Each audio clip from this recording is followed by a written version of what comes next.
many are aware of the tale of Adastro, the one who could hear the music of people's hearts.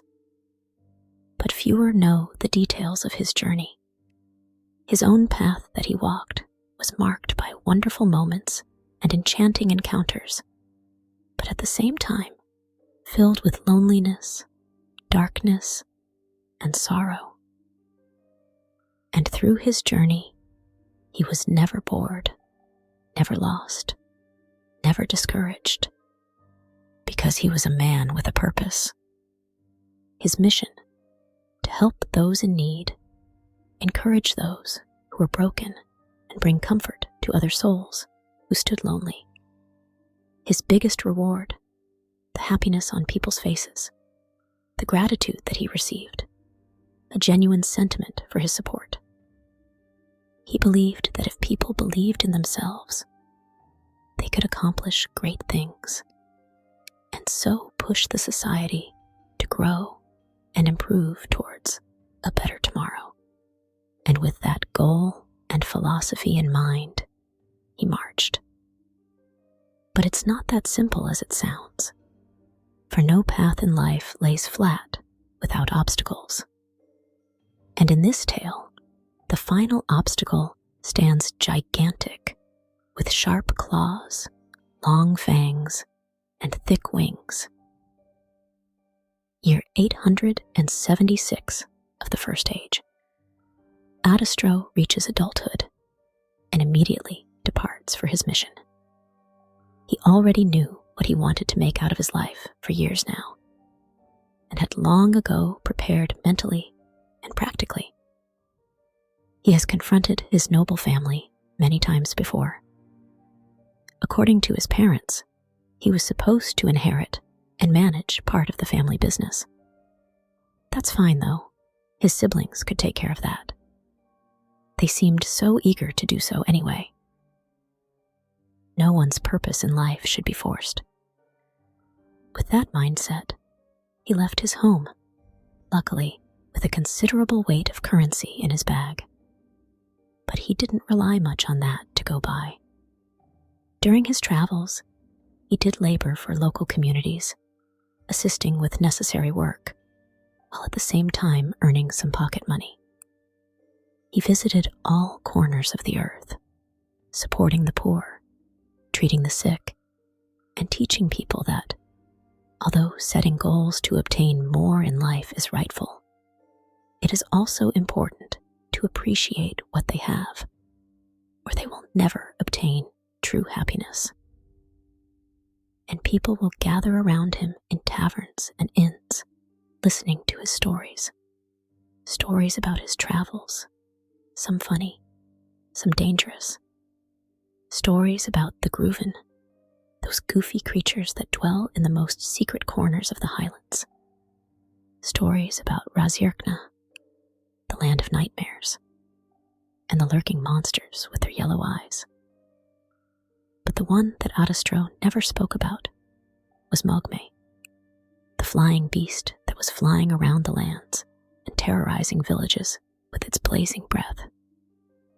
No one spoke about that one unless necessary, but it was concerning him, as its presence was becoming more and more frequent. Adastro was keeping that thought at the back of his mind as he was narrating those stories, and the kids were ecstatic about it. Enchanting and mysterious as he was, he always left his audience wanting more, before departing with the promise of returning again for another visit. And over the course of time, Adastro became quite famous. Astro, they called him. "He is here," would say many with enthusiasm when he was arriving in a town or village. His encouraging words and helpful actions would reach those in need, and a rumor grew among the societies of the Gyari that Astro could hear the sorrowful heart. And when people felt low, they would pray that Astro would listen to their sadness and find them. And so he did. His instinct would lead him to those who needed him most. One time, he visited Bol, the keeper of the watchtower in the outer fields of Inmar. It was a lonely job. Bol was responsible for keeping an eye on attacks from Aphelion, the Dark Realm, and for notifying in time so that the city could prepare for battle. The watchtower was isolated from the rest of civilization, and only some farms could be spotted in the distance. It gets really lonely and dark at times, especially during the annual festival. You can see, even from here, the 1,000 warm lights in the city of Inmar, making me wish I was there. Astro was listening to Bol's words while softly playing his lute, an instrument that he was carrying in all of his journeys and was practicing from time to time. I guess I deserve it, though. Did have my share in life, and then some. Fame, money, and a beautiful and caring wife. It wasn't worth obtaining all that for all those people I did wrong. Many suffered because of me. Many ended up in the streets. This is how I repent for my actions. I could ask for a shift change, but if maintaining my post means that someone else gets to be with his family, then I'm satisfied. Then Bol paused for a moment, eyes softening. I just wish I could see her again, he said finally. His wife, Yoel, had passed away a few years ago due to a sickness. The only pure and beautiful thing in Bol's life, he thought. That's when he realized how miserable he was and decided to repent. To take on the duty of the watchtower guard and keep the city safe until maybe he meets her again in another life. A strong connection that two souls share is never broken. They carry those memories as they wander, oftentimes on their own journey, and through the course of space and time, they end up finding each other once more, said Astro, and looked at Bol's eyes with a comforting smile. I'm sure you will meet her again. Bol gave him a sideways smile, showing his gratitude for Astro's words and comfort. Then he considered the young man for a while, expressing a genuine concern. Are you okay with this, though? Asked Bol, and Astro raised his head. Traveling from place to place, offering help and comfort, essentially living life for others? You are too young to carry such a burden. Astro gave a reassuring smile to himself. He knew who he was, after all. Living life for others, eh? It's not as you say. This is my role in this world. Offering help is what I do, and this is how I'll leave my mark. And with that help, I'm certain that people will do better for themselves. Maybe my help will be just the boost they need for people to grow and develop. And with them, societies will do too. And then, many marvelous things can happen. For example, I might not be a great musician, but with my help, other talented musicians, or artists, or writers, or scientists, or anyone that finds courage through my actions will grow to be something better. And then, the world could be something better. And so what I do would be my own contribution to a greater tomorrow, said Astro, almost musically, as he never stopped playing his lute. Bol was satisfied with that answer, seeing the determination in the young boy's eyes.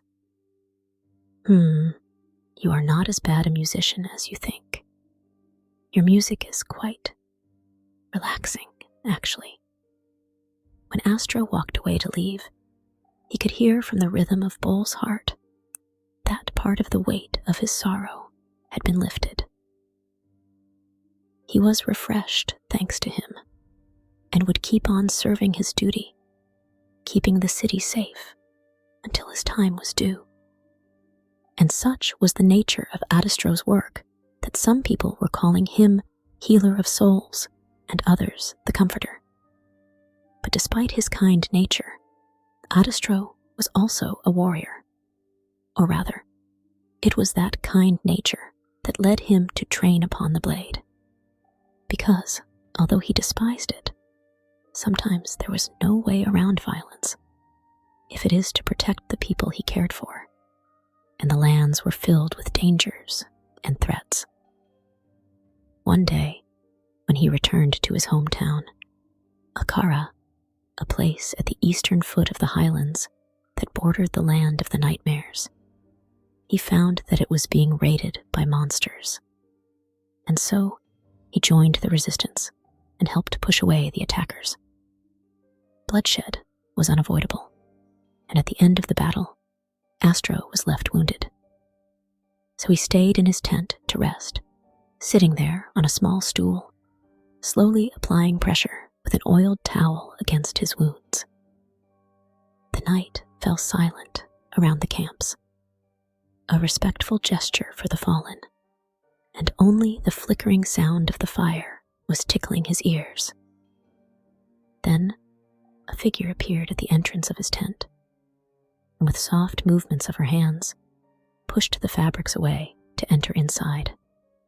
Adastro got up. It was Levon, a girl he knew since childhood, and kept very dear in his heart.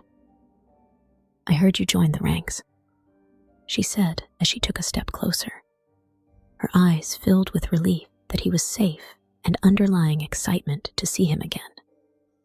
"Levon." Astro stood tall and looked at her. There were things to say, but the battle had left him numb. Eyes were speaking louder than words. "You seem wary," Levon said. Astro's mouth curled to form the tiniest of smiles. "Well, maybe that's because I am." It was a simple answer, yet he said it jokingly, almost sarcastically, so as to lighten the mood, finally relaxing in her presence. She could tell, though. His eyes were filled with hidden pain. It wasn't just the after effect of the battle.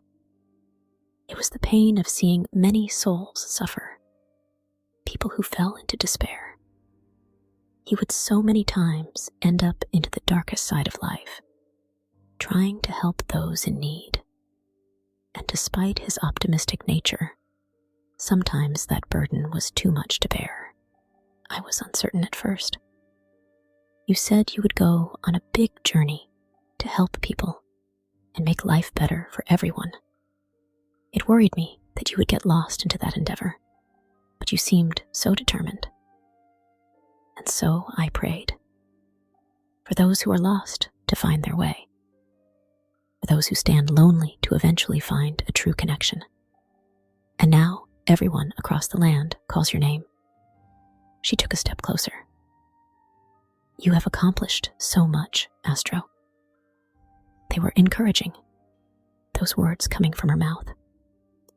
Adastro did feel the satisfaction of his deeds, but he knew that his work was far from done, especially when he could see that vision clearer and clearer, that vision of a critical battle yet to come. His path would inevitably lead him there, but that day was not today, and Levon was standing so gracefully in front of him right now. It is a wonderful thing, you know, seeing the gratitude on people's faces, making it worth all the trouble. The satisfaction that you set another's life on a course for a greater tomorrow, it's like the best feeling in the world. His eyes were glimmering, and finally, Levon smiled, seeing the enthusiasm on his face. But then she narrowed her eyes, making a pretentious grimace. "Even better than being with me?" she asked playfully. Astro smiled in response and hugged her, lifted her in the air, spun her around until he finally kissed her. How can anything in the world compare to this? It wasn't long before he was off again, off to his lonely journey, reaching the darkest edges of the world. Yet, he was never truly alone, for there was a presence that was watching him from above, something that would accompany him and offer comfort in the darkest of times. It was Akalakna, the queen of the Falcori, the giant birds of high intelligence that soar through the skies above the snowy mountains. They are peaceful animals, but never really approach the Gyari. Adastro was an exception, though. When he was young, he found Akalakna fallen in the land of the nightmares after a fierce battle with Mogmoy, the flying beast that was terrorizing the lands. He treated her wounds and played her his music, and since then, they became friends. And from time to time, Akalakna would take Astro on her back, taking him on a ride through the skies, a sole privilege that no other Gyari could have. And for that, he was extremely grateful. But the Falcori are lonely creatures. They fly in the highest and most isolated places of the sky in order to feel the freedom of owning the space around them, with no one else to distract their peace. And so, the encounters of Adastro and Akalakna were rare. However, Akalakna always kept track of Adastro's destinations and was watching over him from above wherever he went. Eventually, his journey led him to Falkny, the snow village in the northeast part of the land, where in the mountains above, most of the Falcori had their nest. At that time, Mogmoy made his entrance. With his blazing breath, he threatened to claim this land as his own and destroy everything in his wake. Both the Gyari and the Falcori of these lands were in great danger. And so, Akalakna appeared in front of Adastro. She stared at him with pleading eyes, and then looked towards the skies where Mogmoy was taking flight. Adastro understood. Akalakna has already fought Mogmoy before, and was defeated. It was clear that she couldn't do it alone. She needed the help of that Gyari with whom she was bonded with. And Adastro knew that it wasn't an easy thing to ask, because going against Mogmoy comes with a great risk of one's life. "You're scared, aren't you?" asked Adastro, and Akalakna's head lowered. He took some steps towards her. "I am too." He was shaking. Mogmoy was a terrible beast, and every time he saw it from a distance, it was frightening him, let alone watching it manifest in front of him. But I knew this day would come. I have been preparing for a long time now. I am ready, as any man can be. Adastro climbed on top of Akalakna's back. It's scary, but there comes the time when one has to fight and not look away. He caressed her neck, and Akalakna raised her head. "We rise now, my friend, together. You and I, we can do it." Adastro drew his sword, and Akalakna spread her wings. "We rise now. Let's take this battle to the skies." And so it begins. A legendary battle between two monarchs of ice and fire, and a single Gyari riding the clouds. Akalakna was unleashing her blizzard like a hailstorm against Mogmoy, and Mogmoy was answering with his magma eruption. And Adastro was wielding his astral energy to launch spears of lightning towards the beast. The heavens were shaking, and the lesser Falcori were hiding frightened in their nests. None had the courage to go against that terrifying monster, and so they were praying that Akalakna would emerge victorious. Then Mogmoy found an opening and unleashed a powerful scratch towards Akalakna's side, injuring Adastro's shoulder as well. The mighty bird shook and faltered, starting losing height and consciousness, making the rest of the Falcori tremble and worry. However, Adastro applied an electric shock to bring Akalakna back to life and boost her blood flow, and so the battle continued. At some point, they reached the summit of the highest mountain. They were fighting with all their might, but Adastro came to a brutal realization that they could not win this fight. Mogmoy outclassed their strength in every way possible. He stood there, a gigantic presence, too strong to defeat, even for Akalakna, the queen of the sky. But he wouldn't give up, because there was one last hope. A hope that he was carrying within and spreading it to all those souls that he met on his journey. And so Adastro dropped his sword and took out his secret weapon, his lute. And was with that lute that he played an inspiring melody. A melody that he was practicing so many times before during his travels, and was bringing him courage on his darkest moments. He was exhausted. His hands were shaking. His playing was unstable, but the muscle memory was a driving force of his own, lifting his spirit, and reminded the souls around him of something, that in many periods of our lives, one has to travel alone, to find his purpose, to learn himself, to obtain freedom. And while searching within, he understands who he is and what he wants to be. But there are critical moments when all those lonely souls can come together. And while they join forces, they can accomplish great things, each one contributing in their own way. To those who can hear me, I say, find your courage and come fight for what is worth. Some obstacles may be too big to overcome when facing them alone, but many souls can push through together. And no obstacle is too big today, because today, united, we stand. And then a miracle happened. Hundreds of the Falcori birds gathered around Adastro and Akalakna, standing by their side. They were reminded of a feeling more powerful than fear: love.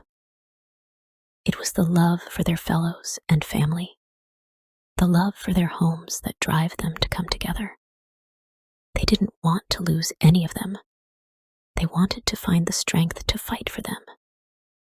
And Adastro had given them that strength. And so the tides of battle had changed. The combined number of the Falcori overwhelmed the blazing beast as they charged with determination. So Mogmoy stood no chance against them. Eventually, Adastro's deeds granted him the favor of the people. And when ascended to the sky, he became a star deity, with a star temple built below him. And so, Adastro's star stood bright and big above the coldest peaks of the snow mountains, to warm the hearts of the lone travelers, and remind them that a wandering soul is not lost when it has a purpose.